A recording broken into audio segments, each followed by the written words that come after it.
আমি অ্যাস্ট্রোলজার দেবদূত জ্যোতি। আজকে বলবো আপনার সমস্যাকে গুরুত্ব দিয়ে দেখা হচ্ছে না।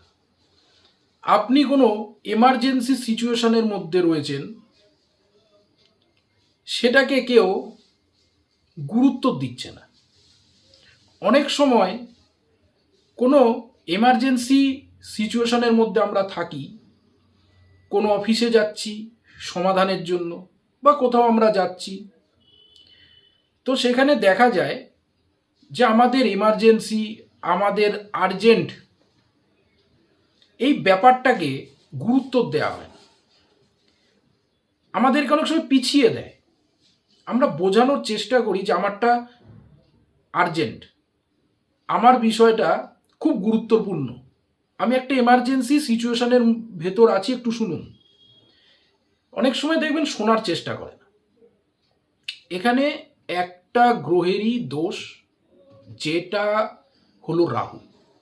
রাহু যদি আপনার খারাপ থাকে, আপনার সমস্যা, আপনার নিড, আপনার এমার্জেন্সি সিচুয়েশন কেউ বুঝবে না।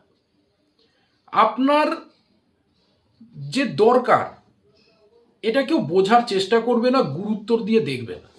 এর জন্য অনেক কাজে আমাদেরকে পিছিয়ে থাকতে হয়।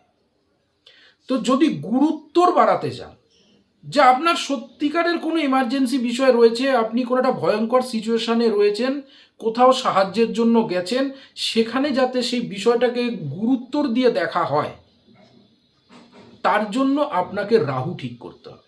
এখানে কারোর দোষ না, এখানে হলো গ্রহ দোষ, সেটা হলো রাহুর দোষ। রাহুকে ঠিক করবেন কি করে?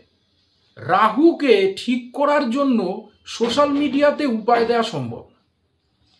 আপনার রাহু একরকম স্থিতিতে রয়েছে, অন্য একজনের রাহু আরেক রকম স্থিতিতে রয়েছে।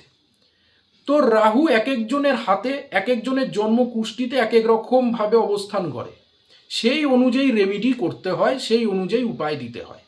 হাত না দেখে, জন্মকুষ্ঠি না দেখে রেমেডি দেয়া যায় না। সোশ্যাল মিডিয়া দেখে আপনারা রাহুর উপায় করেন, শনির উপায় করেন, যার যে গ্রহের প্রবলেম সেই গ্রহের উপায়গুলো করেন। করে কি কাজ হয়? হয়তো কিছুটা হয়, কিন্তু পুরোপুরি হবে না, কোনোদিনই হবে না। কারণ আপনি যতক্ষণ না আপনার হাত দেখাবেন, আপনার জন্ম কুষ্টি ব্যক্তিগতভাবে দেখাবেন, ততক্ষণ অবধি আপনি সঠিক সমাধান পাবেন না। তো যদি আপনার রাহুর সম্পর্কে জানতে চান, যে আপনার রাহু কীরকম অবস্থায় আছে এবং কি উপায় করবেন, আপনারা আমার সাথে কন্ট্যাক্ট করতে পারেন। ভিডিওটা ভালো লাগলে অবশ্যই লাইক এবং শেয়ার করুন। আজ অবধি ধন্যবাদ।